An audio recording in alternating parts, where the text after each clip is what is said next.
Shabbat Shalom. It's really lovely to be back in intimate prayer settings with all of you, though the high holidays were really fantastic, and we hope that you felt that they were as spiritually uplifting as we all did. It is really wonderful to just be with a small group of daveners and of those who are eager to be here on just a regular Shabbat. I want to focus on something that I'm sure you've all focused on before, or at least heard others focus on before. And that is, and you can open up your Chumashim, I'll tell you a page. It's chapter 1, verse 26 and 27. So it's on page 9. It starts on page 9, and then it's going to go on to page 10. And I'm going to purposefully translate these verses without using the word man for Adam. Now, many of us know in regular society that the name Adam, there's a guy you all know with that name pretty prominently in this institution, is a typical male name. But Adam in our Torah is not man, it's just human. We get the word ish later on, which means man, but Adam just means the first human on the earth. So I'm going to very purposefully translate Adam as human and not as man. So I just want to point that out for how we're going to look at these verses, and you'll see why in just a moment. So verse 26, I know for those of you who come to Beitenu very regularly, I know that normally I would call on someone else to read, but because I have the microphone and we have people listening on Zoom and live stream, I want to make sure that they can hear everything. So I'm going to do the reading. Chapter 1, verse 26 says, Vayomer Elohim na'aseh Adam betzalmenu kid mutenu. And God said, let's make Adam, let's make a person in our image, in our likeness. V'yirdu vidgat hayam uve'of hashamayim uvevehema uvechol haaretz uvechol haromes al haaretz. And this human is going to rule all of the fish of the sea and the beasts and the like that are on our land. Okay. Vayivra, you can turn the page to page 10, Elohim et ha'adam. And God created the Adam, Betzalmo Betzelem Elohim bara oto. So God created this human in his image. In the likeness of God, God created him. Zachar unekeva bara otam. Male and female, God created them. What are your questions about these verses? Specifically this verse, but I wanted to give you the context of the verse before. Great. Okay, so it seems like maybe God is both male and female because, first of all, it's in the plural. Jenny didn't say this, but I'm going to add.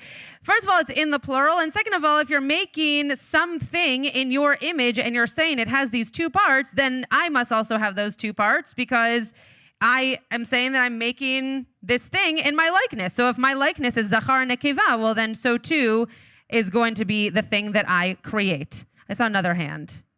Yeah.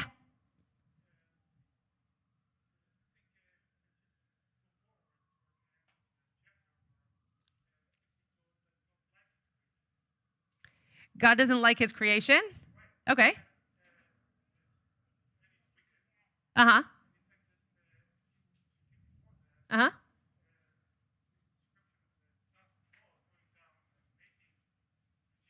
Sure. Great. So how are you connecting that to this verse? That's true. How are you connecting it here?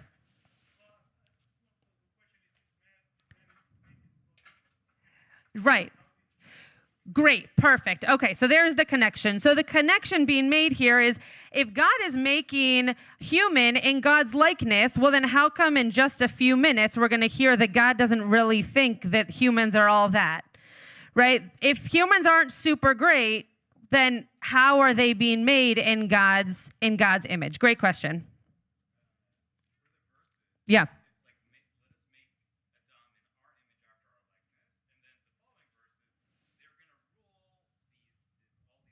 Mm-hmm. Is the man now exhibits out in the world as a likeness of God, or are the two things separate? That was Aaron's question. Dan.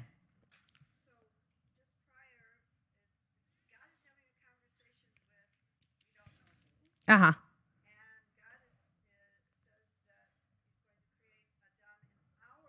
Great. Great. Who's the our? Who is God creating people in the image of? It says it in the plural. Who's the our? Who's the our image? Right? That goes back to the original question of, was God also male and female? Right? Or was God at least more than just one God? Was there a multiple? Were there angels? That's what the rabbis in the Midrash tend to say. But who is the our? Who's being created in the our image? Yeah.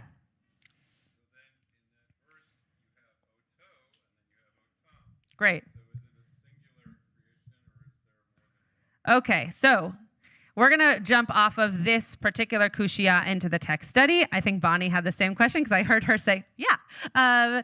There's oto, and then there's also otam. So what Rick was just mentioning is that it says, Betselem Elohim bara oto, in the image of God, God created him, right? Him is specific here because of the way that it's written in the Hebrew. Zachar unekeva bara otam. Male and female, he created them. So is the oto one person and the otam two people? Or is the oto one person and then becomes a one person that exhibits both male and female?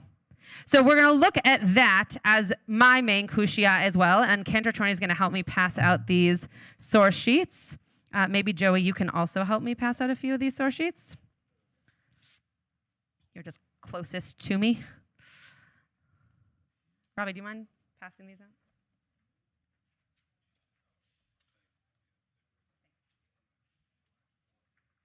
While they're being passed out, I just want to point out one more thing in your Chumash.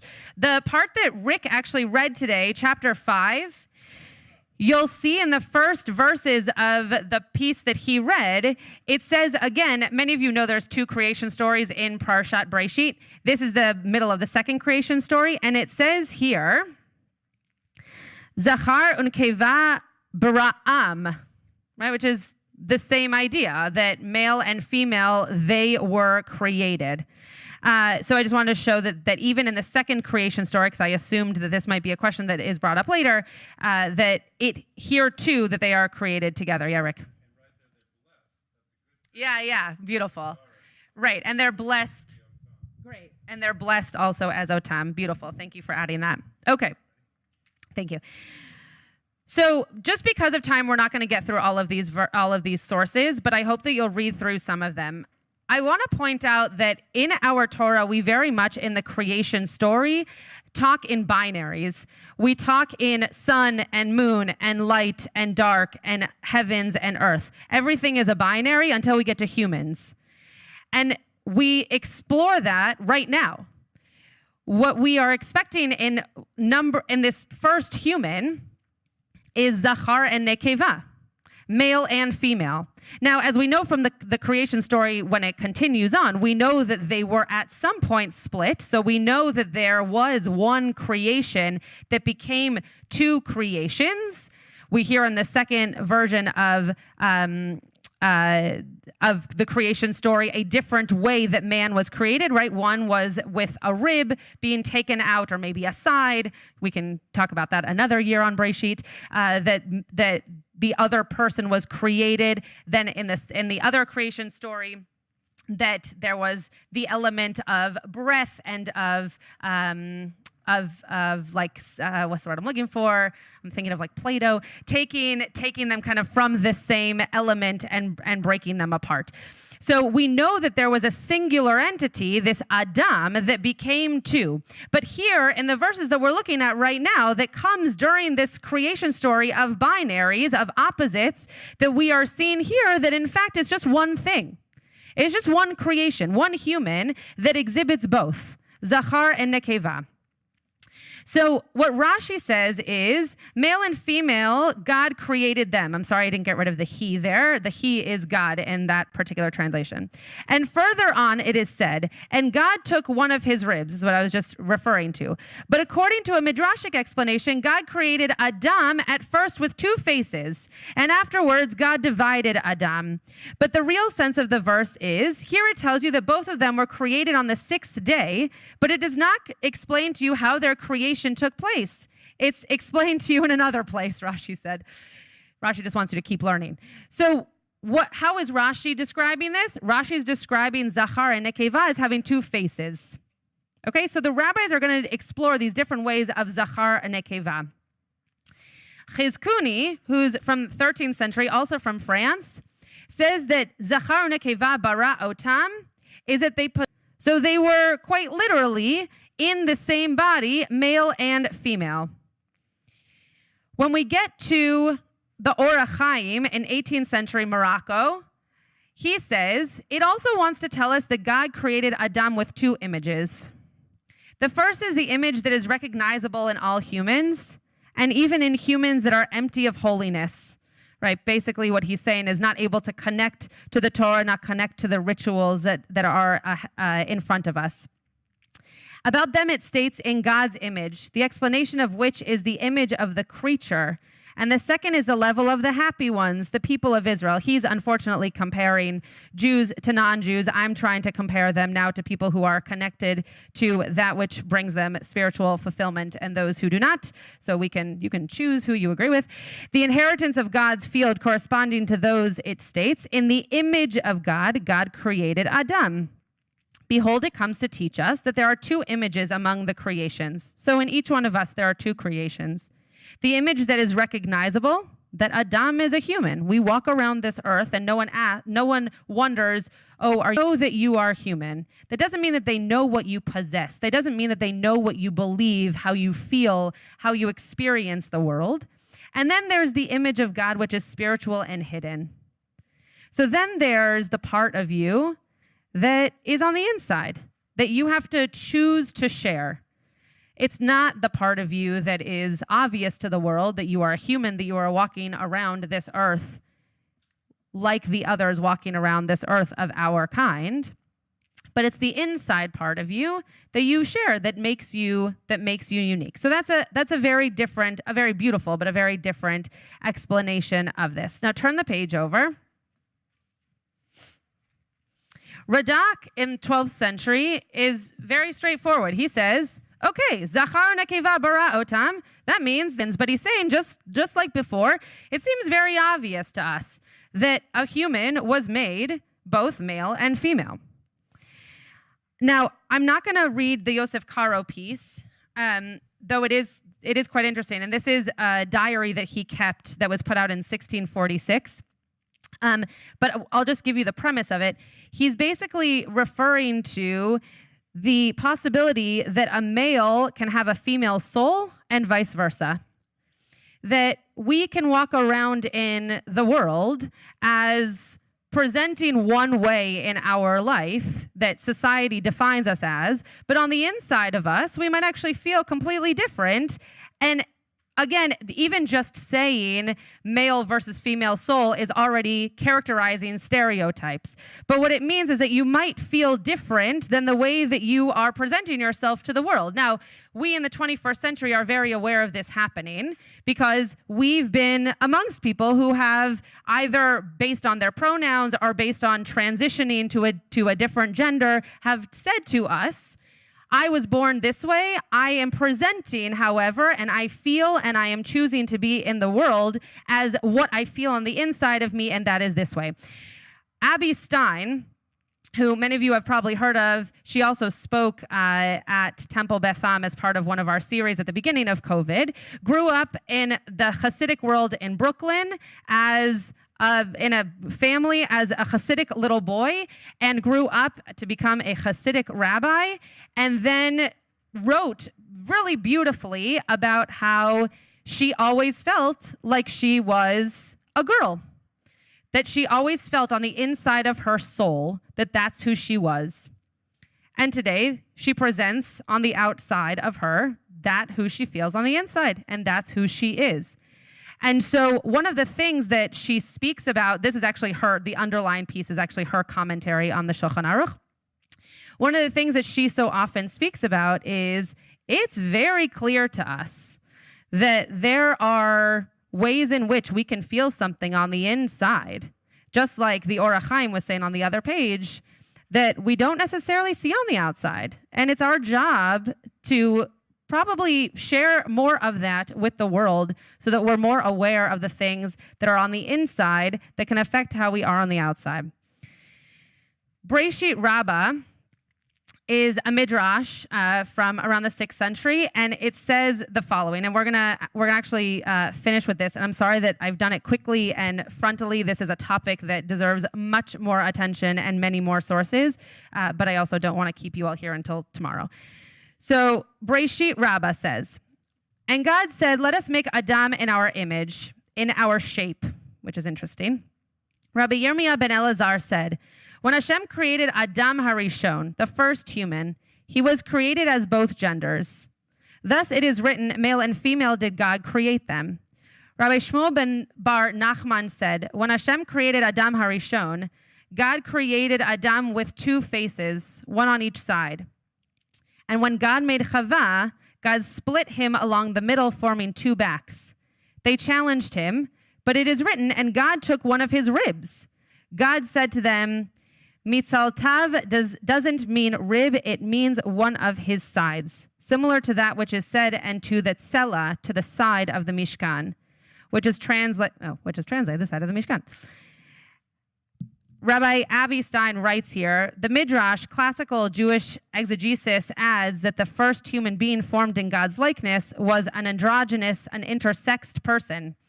Hence, our tradition teaches that all bodies and genders are created in God's image, whether we identify as men, women, intersex, or something else.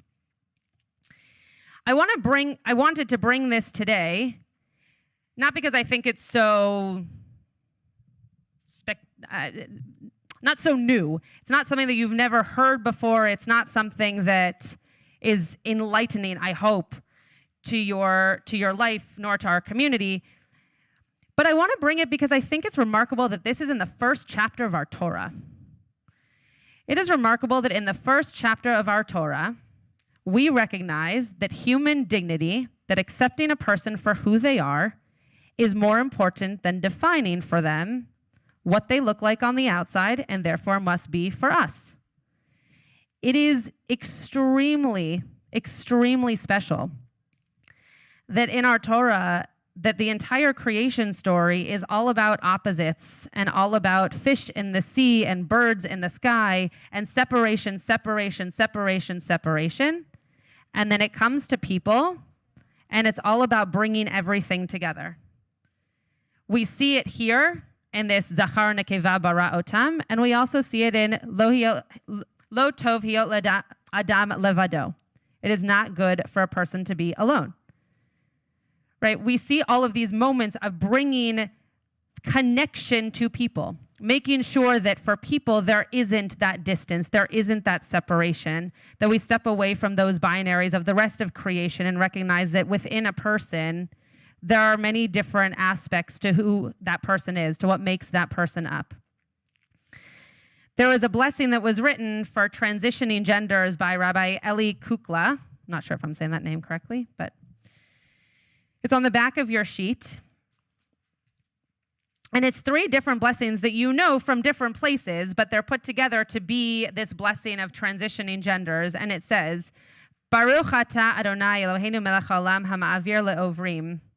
Blessed are you, Eternal One, O God, ruler of time and space, the transforming one to those who transform or transition or cross over. Baruch atah Adonai Eloheinu melech haolam she'asani betsalmo. Blessed are you, God, who made me in your image, in my image, in the image that I'm choosing to have today. And then, Baruch atah Adonai Eloheinu melech haolam shehechianu v'kiyamanu v'higianu lezman hazeh. Blessed are you, Eternal One, O God, our God, ruler of time and space, who has kept us alive and sustained us and helped us to arrive at this moment. And a piece of Torah that Cantor Chorny once taught me is that you don't just say Shehecheyanu for new moments, but that you say Shehecheyanu for moments that you hope to happen again and again and again. And so it's not just that in this moment that we are living and that we are thriving, but that we continue to find moments where we can live and thrive and help others to do the same. So I hope that you are able to read our Torah, remembering that even in our tradition, in the first chapter of our tradition, that we are being taught to see people for who they are telling us they are, and for whom they are choosing to be. Whether in this moment or tomorrow or the day after, that we are to see people made in the image of God in all moments of their transition. Shabbat Shalom.